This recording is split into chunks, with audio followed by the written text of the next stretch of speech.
Hi, everybody. Welcome to our discussion today on called Show Your Work, Protecting Academic Integrity in an Online Environment.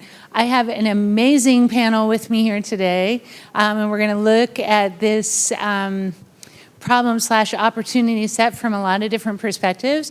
But let's just start by having you each introduce yourself. Sure, I'll go first. Hi, everybody. I'm Justin Harding. I'm the Senior Director for Instructional Design in New Media in Ed Plus at Arizona State University.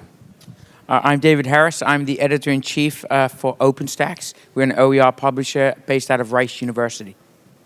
Hi, I'm Smita Bakshi. I'm the Senior Vice President of Academic Learning at Wiley and former CEO and co-founder of Zybooks, and joined Wiley about 3 years ago through the acquisition. I'm Mike Olsen. Used to work with Justin at ASU. So I've been going to ASU+GSV for a long time, but then decided to leave. He moved up, and I created a proctoring company, Proctorio. So I'm the CEO and founder. Hi, my name is Annie Chechitelli. I'm the Chief Product Officer at Turnitin. Awesome. So I'm going to start with an easy one. And I'd love to get yours. So you obviously represent different realms and different components of the digital learning ecosystem. So that's why I love this panel, because we're going to get lots of different perspectives here. But let's just start with something basic. I'm Marnie Baker-Stein. I'm the Chief Academic Officer and Provost at Western Governors University. So welcome today. But let's just start with something basic. There's a lot of talk about academic integrity. There are a lot of concerns around issues of academic integrity. But of course, these are long-held concerns. Why is this conversation heating up now from your point of view? And how are you experiencing it from your corner of the digital learning ecosystem? So why don't we start? Let's start in the middle with Smita, and then we'll move out from there. Sure. I think you're right, is that sort of cheating or the lack of academic integrity has been around for a long time. The reasons why students cheat is kind of a triangle, fraud triangle. One of them is pressure, and the other is rationalization, and the third is opportunity. And all these three are increasing. There's more pressure. You need that grade for your job or for grad school. School is tough. There's time pressures. There's COVID, and so on. And now there's the opportunity. It's much, much easier now because of homework help and other reasons to be able to cheat. And then rationalization. Everyone's doing it, and it's just normalized. So I think what's tough, and I know David and I have spoken about this before, it's just normalized. It's like if you leave a kid in a candy store unsupervised, they will pick up candy, and is that cheating? So I think from our perspective, we have a promise to instructors, is that we provide high-quality assessments. Hey, instructor, you focus on the teaching, and we'll provide high-quality assessments. And that really has eroded, so it matters a lot. Yeah, and I was going to say, David, you're in a very similar, I'm sure you share a lot in common between the two of you. What are your thoughts on this? Absolutely. So as an OER provider, and now serving 5.6 million students a year, we're very concerned around access and equity. And academic integrity issues really get at the heart of equity. It's not fair that student A in one course can go and pay for a service and get all the solutions where student B cannot afford that. That creates an imbalance that's just not just. The second is we really want an ethical society. Yeah. And then third, we want the materials that we produce to be highly valuable from a learning perspective. And if all of the solutions get out there for students, for both formative and summative assessments, that devalues what we're producing, and it devalues the degree that they're pursuing. And we think that's a terrible threat and something that needs to be addressed. Indeed. Justin, what are your thoughts on that? Yeah, so at its core, ASU is knowledge creation and dissemination, and that's focused around the students and the way they succeed in their learning, and absolutely everything that David just said about, the integrity of the learning experience. And so we're thinking about speed and scale at ASU as well, and so it's a matter of how we keep up with the speed and scale in regards to academic integrity as well. Yeah, yeah, indeed. And we share some of those same concerns at Western Governors University. So Mike and Annie, you have maybe a slightly different angle on this at Turnitin and at Proctorio. You're looking at academic integrity you are actually services around academic integrity. What are you experiencing in this moment with the concerns, and how are you understanding those concerns in your own businesses?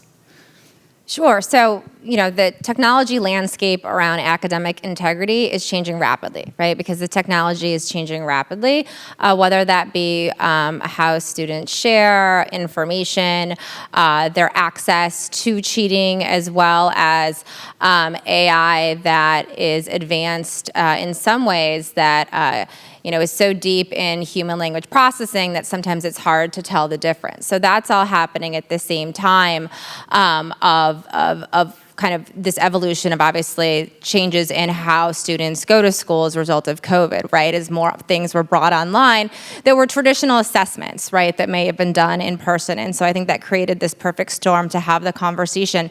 In terms of why it's important, equity, access, all those things, check, right? The reputation of an academic institution, check, right? All those things. But I actually think of it also more downstream impact around citizens, right? Around us and our future of, we as a society have a lot of difficult problems to solve, right? And none of the answers are in a test bank, right? None of the answers are on Wikipedia. That's not the way that the future is going to be in terms of what we need to do as a society. And developing those skills of critical thinking and analysis, that is a muscle that is learned over time. And in order to have students develop that muscle, they need to work it. And they need to put in the work and the effort to develop it. And so, we as a society need to make sure that we are developing students who know how to put in that work to have people solve these hard problems that we have today. Yeah, indeed. Well put. Mike? Yeah, so, the cliche is that cheating increased over the pandemic. Cheating has always existed. Cheating has always existed since the first lecture, since the first exam was given. So to say that it increased, this is almost like the Wild West. We've been doing this conference for a while, but online education, distance learning, whatever you want to call it, the rules are still being written. And I think that what we're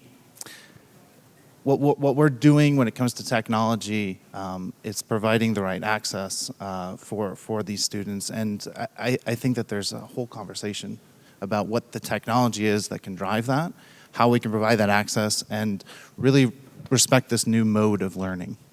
So given that cheating is always a problem, it's the age-old problem, and also given that, as you said, Annie, this is not the behavior that we want to see because it is not leading to the development of skills and capabilities in our learners that they absolutely must have now and into the future as they're solving big problems and they're adapting to a really fast-moving workplace.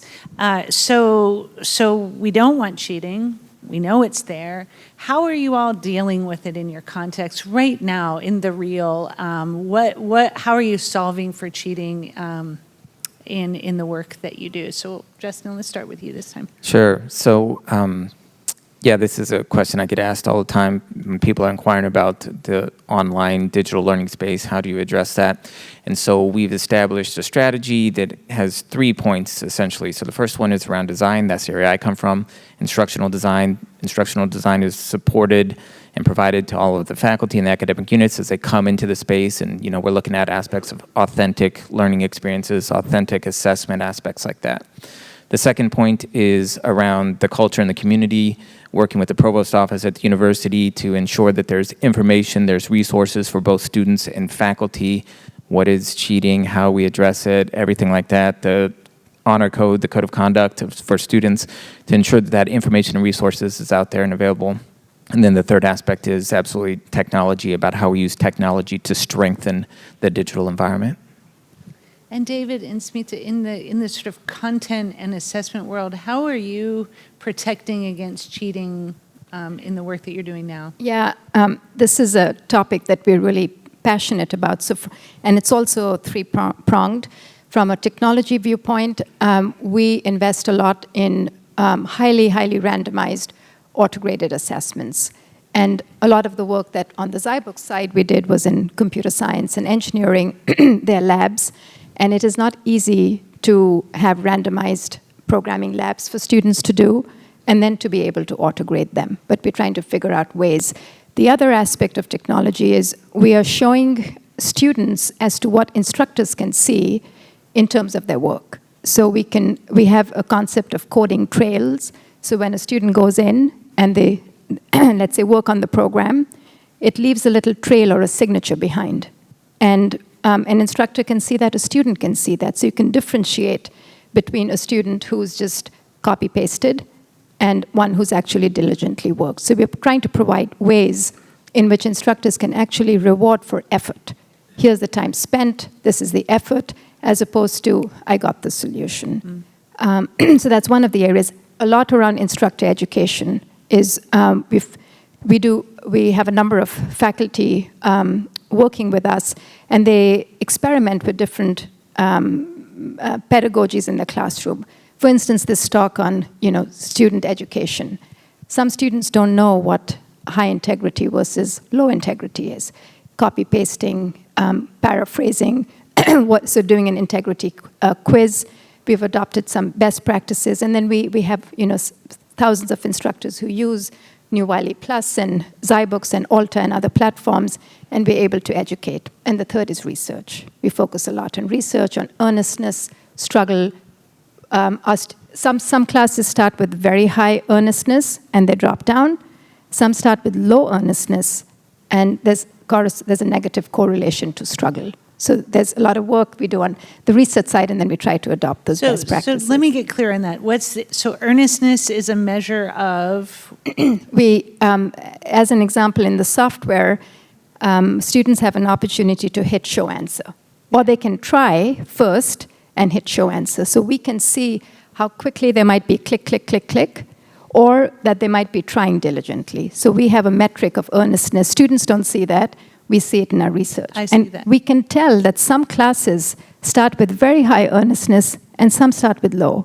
And we're trying to determine why. It's very interesting, Yeah. and it's almost an interesting design tenet as well. Like you could almost, I thought what you were saying is you were looking at actual content and activity, and there was a sort of earnestness index against that activity. So that would be an interesting way to think about it I as agree. well. Yeah. Yeah.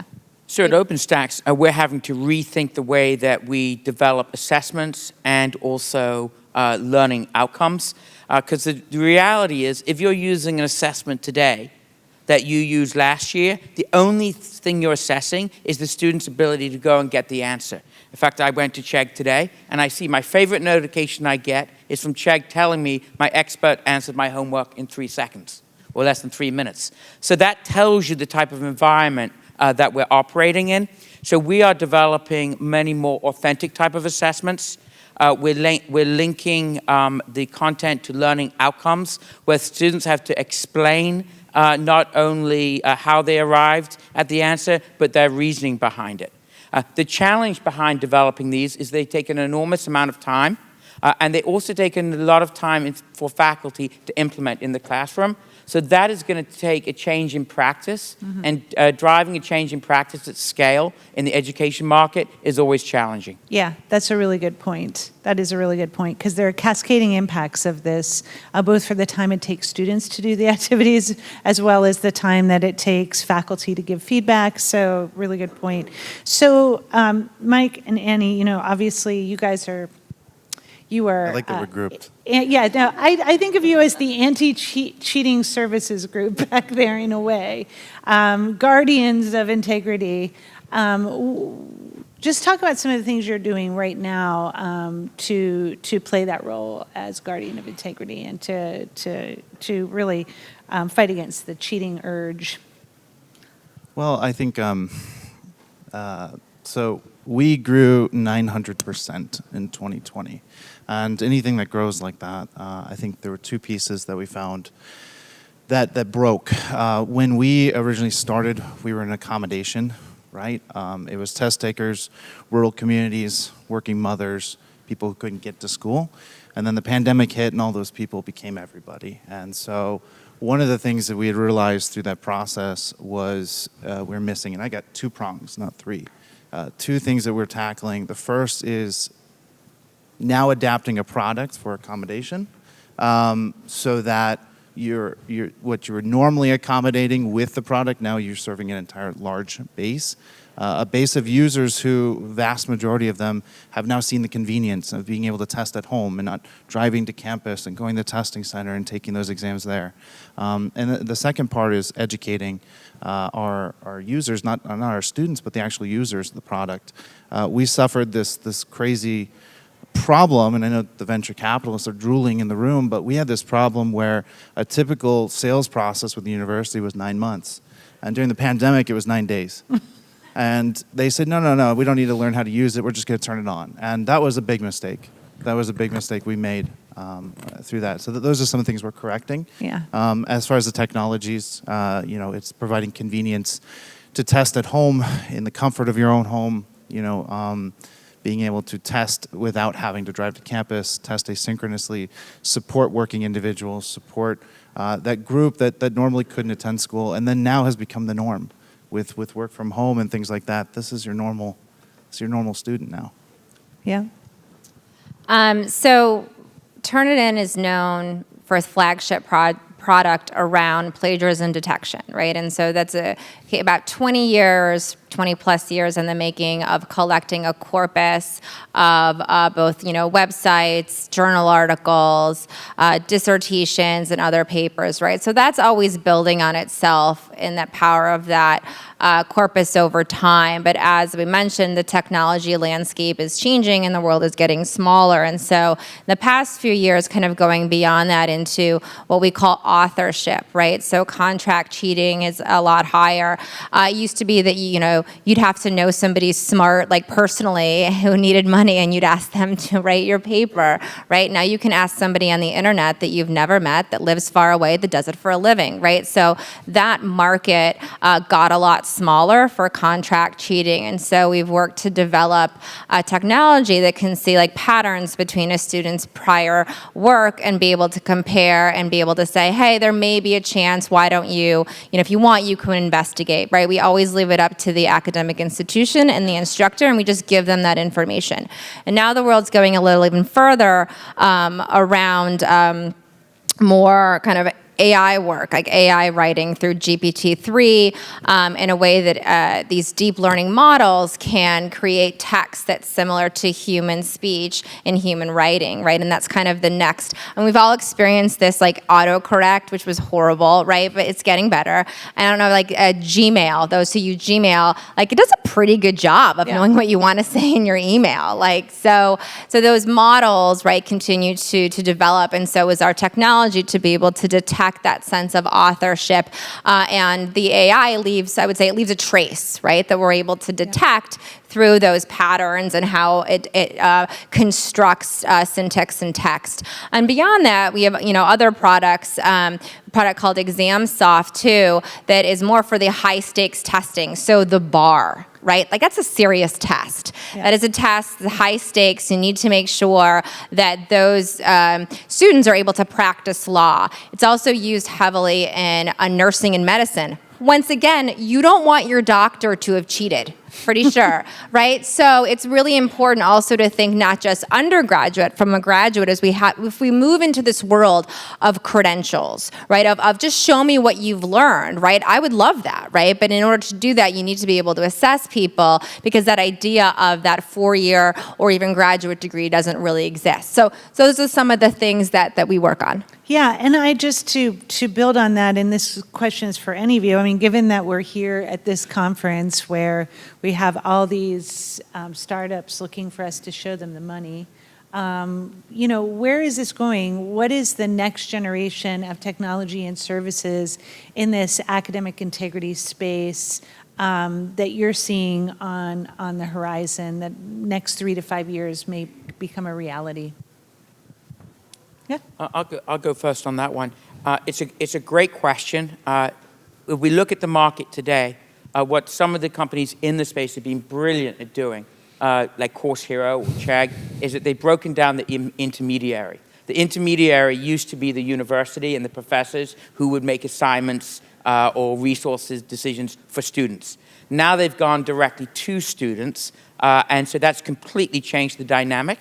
So if we look ahead to the future, the pendulum may need to swing back the other way if we want to get academic integrity with student supports in place. So I would be looking at those organizations like Circle In, where they work with the institutions to provide student support and tutorials outside of regular business hours, but with strong academic integrity credentials, not just getting the answer.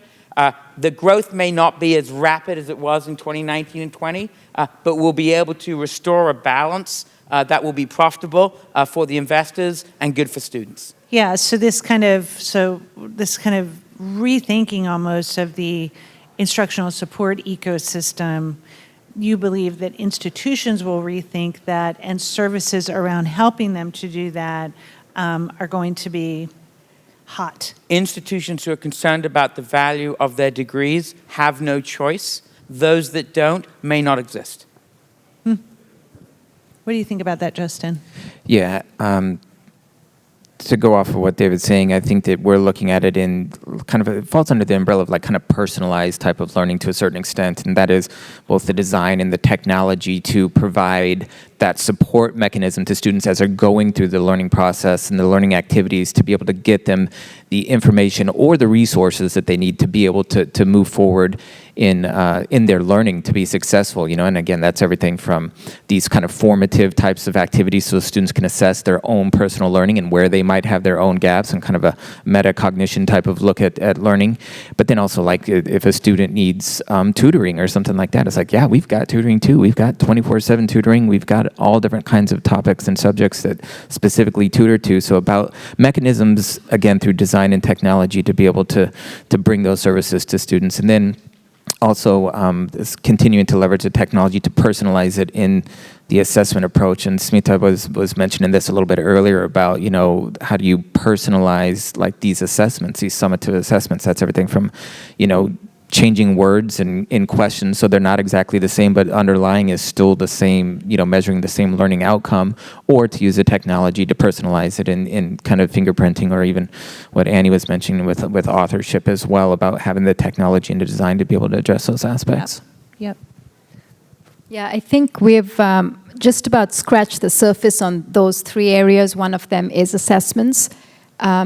It's not easy to do them today. It's very, very discipline specific. We do them in some, but can you do them in engineering? Can you do them in philosophy, in different subjects, and especially the STEM disciplines as well? So I think there's still a lot of work to be done in terms of having high quality, customized, randomized assessments that can be auto-generated and auto-graded. I don't know how to do it, so there's going to be, I mean, we can do it for small, you know, chunks of learning object. We can do it for a single learning objective, but it's kind of difficult to do it at a more granular level. And while you're at it, could you make them like explode after a student takes it, so that each one is always unique? It just wouldn't it? Yeah, sure. Could you do that? That'd be great. Yeah, so I think assessments and then help, right? Just like you know, cheating in some sense is normalized. We'd like help to be normalized. Why isn't it normal to go and seek help when you need it? If it's at midnight and you're stuck on something, why can't you get help at that point? And very specific help that'll sort of help you move along. So I think there's a lot of work to be done in help. And then also, maybe my knowledge is not up to date, but I think online testing in general, which is in low bandwidth situations across the world, low cost, taking care of all D&I issues. And I know, Mike, you're working on those solutions as well, but I think there's still probably more to be developed there as well. Yeah, and I am hearing in what the three of you were saying, like, just to underscore, like, there's a pretty big assumption under these changes. One is that in traditional universities, faculty who own assessment will actually use these assessment services in their online and hybrid courses, because That's a big change, right? Not for a big online university or universities that have big online programs or hybrid programs. I think they've kind of come to the realization, there's a big investment that is needed in the development of rigorous, valid, non-biased assessments, right? I think, they've understood that. But by and large, in traditional universities, assessment design isn't a thing, right? And I hear you saying that. And the other thing I hear you saying is there is a faculty model transformation under this, which is you're not just available in the hours that you teach and in your office hours, but somehow there is instructional assistance or this community of care available 24/7 or nearly 24/7. Those are big changes, yeah, that are part of the academic integrity conversation, but often get left out of that conversation, I think. What about, Mike, what do you think? What do you see coming down the line? So I think, so first of all, I want to correct, well, not correct, but just state for the room, we're going to turn 9 this month, and we are not venture capital backed. Proud of it. We ignore those emails. If any of you are in the audience, sorry, I ignored you the whole way here. So we're not venture backed. Therefore, we actually create a business that's sustainable, and we create products that actually sell and work. But I think what has changed, and again, I know talking about the last couple of years, everyone's sick of it, but what we saw was this expansion into all these different people all over the world. So we administered 35 million exams in 2021 all around the world. And some of the things that we thought were just terrible ideas, such as taking the exams on the mobile phone, with proctoring, recording, locking it down on the phone, actually had to become a reality. And so we've done that now. One of the other things is bandwidth issues. Watch these demos today about ASU with these VR things, and I don't know what their assumption is, but everyone has a great bandwidth. That's not true. We did an analysis, and of those 35 million exams, 270 of them who tried to start the exam actually had dial-up or slower internet connection speeds. We actually had to turn away, so we do a connection test to make sure that they're connected fast enough, and we had to turn away 80,000 of those 35 million attempts to start an exam because their bandwidth requirements. And so we dedicated and put the focus on technology. We released an update in January and improved a bunch of quality and reduced the bandwidth by half. So that 80,000 now becomes 40,000. You might think 40,000 out of 35 million, that's nothing. But those are still people too, and those people matter.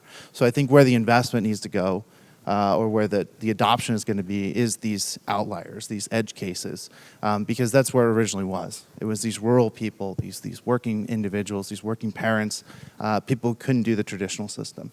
Yeah.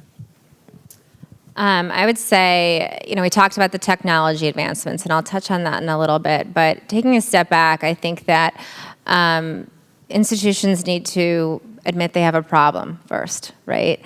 I think that many institutions, kind of don't talk about it openly. They talk about it behind closed doors. There was a recent study, I think it's 29% of Yale students admitted to cheating, and that was in 2021, and that is at Yale. So, first of all, is admit we have a problem, right? And second of all, move on from there.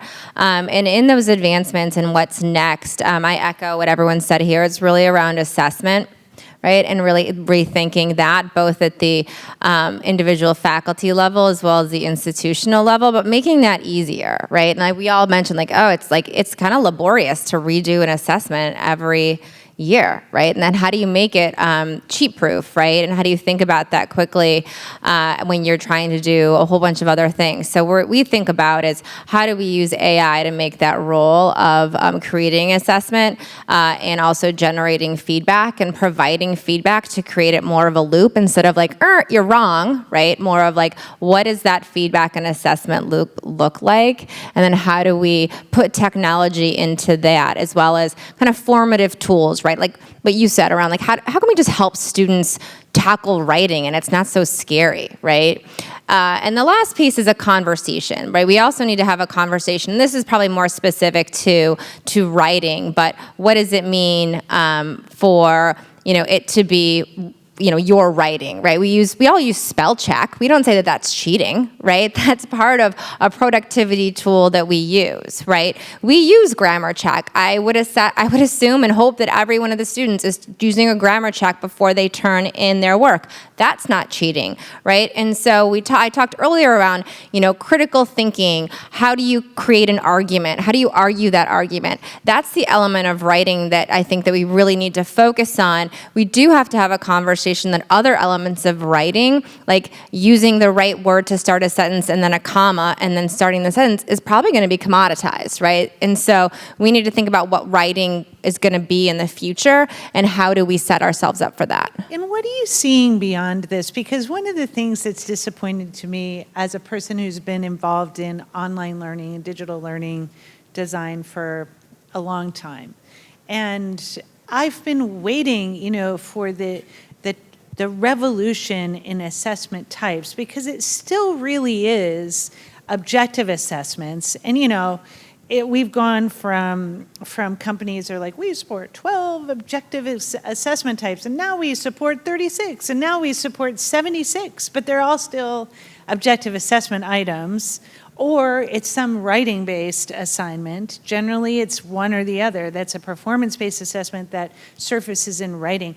What is the future of assessment? Like when is it going? When are we truly going to digitally transform assessment in ways that, for example, the gaming industry has in these experiential journeys and games and experiences that people have where they can collect data all around the experience and then sort of assess what's going on? What are you seeing out there on the frontiers of the assessment innovation space? Yeah, I can give my opinion, right, in terms of, I don't know when that's going to happen, but I agree with you, true false is it's table stakes, right? So I like to think about it as the way to really innovate is to really learn and think about assessment for that discipline, right? I think it was easy for in a world of an LMS or those technologies to kind of have this common horizontal approach to assessment as opposed to really thinking, vertically about the discipline, like the work that we've been working on specifically with nursing. You think about the questions to evaluate nursing. You really have to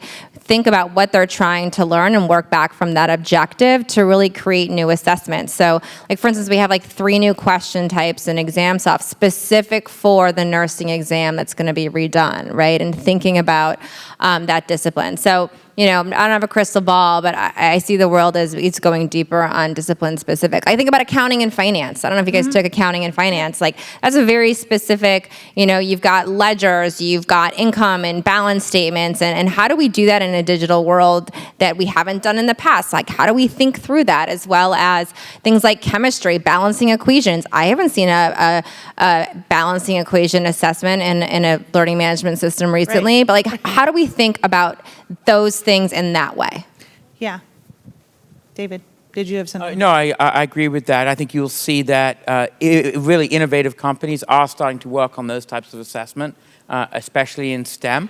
But at WGU, you do a great job on competency-based education, where students have to work on projects, build portfolios, and that's going to increase in value. As the students' degrees in areas where no one quite knows what they know, and competency can be a real trump card for them. Yeah, and sometimes I do wonder, even in our own context at Western Governors University, how much assessment should we really be doing in terms of high-stakes assessment? And should we actually be spending more time and attention on that assessment of mastery, which perhaps a student can take more than once rather than it being high stakes? Is that in and of itself a kind of anti-cheating approach, in the sense that we're not just testing you for testing's sake to make sure that you've had 3 midterms and a final and we've covered all of the reading that you've done with questions to make sure that you've done it, but instead really thinking more deeply about mastery and what it takes to assess it? Perhaps there would be less cheating in that case because people would understand, students would understand, this is important.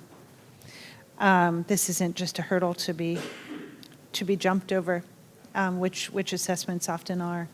Okay, so the last question is, with all of this, these advances in technology, these advances in services, and given that our instructional model hasn't changed yet, a lot of companies have come in and started to fill the gap. And they've come in with services and content and practice and with a mission to really help students who don't have 24/7 access to an instructor to have access to help. And those services are advancing quickly. Associated technologies are advancing quickly. This is awesome, but it's also a slippery slope because it really does allow it allows the opportunity for bad actors to emerge. What's in a world of education that is increasingly digital, except for those institutions who experience COVID and they're like, going back to the way it used to be. But for most institutions, having online programs, having hybrid programs, having digital elements of on-ground programs, this is just the way it's going to be. What can we do as a sector to prevent bad actors from emerging and sort of undercutting the value of education and the credentials that we're offering? Justin, do you want to start with this? Sure. Yeah, I'll jump right off of what you said with the value aspect. I think it's about trying to remove whatever that is seen as the value proposition to engage with those types of services. So it's, we're focusing a lot on like what's in our control and what we can control in regards to, like trying to chase down the services and, whatever analogy, like the whack-a-mole or the hide your heads or something like that. It's like we can't control that. But focusing back in on the students and, addressing, their motivations to a certain extent about looking at that, and then also, again, providing the resources. That's in the locus of control that we have, and then also the technology approach, about wrapping around the system to not only ensure the integrity of the environment, but to create those connections through design and through the always-on information, 24/7. Again, the speed and the scope to which information can travel, it's like, well, we need to be able to address that in our environment so that they're not going out and seeking it outside of our environment. Yeah.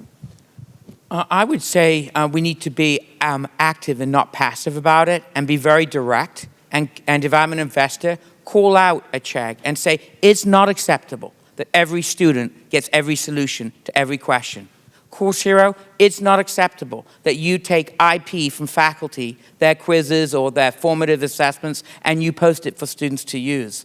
That's not acceptable for us because it's not promoting education. We want to work with you and help students and build an understanding about what is behavior that is acceptable and unacceptable, but we have to call them out on the unacceptable behavior. That's the bottom line, and that's where we are.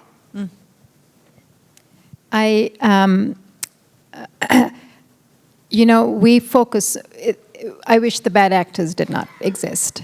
And it really erodes the value proposition, the value of our products, the amount of effort that goes into building it does. But then we try to focus on just creating innovation in the ways I mentioned, which is, excellent assessments, highly randomized assessments, all of the training and the education we do with instructors, with students, integrity quizzes, and so on. So I feel that problem is sort of bigger than me in some sense in my role at Wiley. I do have a stance on it, but where I focus most of my attention is then just on creating the technology that can circumvent some of the work that's going on. Yeah, it's almost like gamers are going to game. Yes. And if they've figured out how to game the current version, then you need a new version of the game, right? Yes. Yeah. I wish it didn't exist, but it does. So, Well, yeah. maybe in a way it's pushing innovation and pushing pedagogical and assessment innovation in ways that actually really needs to evolve. Yeah. Any final thoughts? I would just say be careful because, like Justin said, it is a bit of whack-a-mole. You are playing whack-a-mole with organizations, big funders of these events, and they have a lot of money, and they make it very difficult. So, for example, we have a product, we call it Web Sweep. Instead of the whack-a-mole where we try to get Chegg or Coursera to take it down, what we do is suggest you either rotate that question out of context or modify it so it doesn't match a direct search. So I think there are some technology ways you could do that. But again, avoiding or trying to really limit the whack-a-mole, I think, is critical because you're just always going to go up against the next Chegg or the next Coursera. Yeah, yeah. All right, well, thank you so much, and thanks so much, audience, for being here with us. Thanks, panel.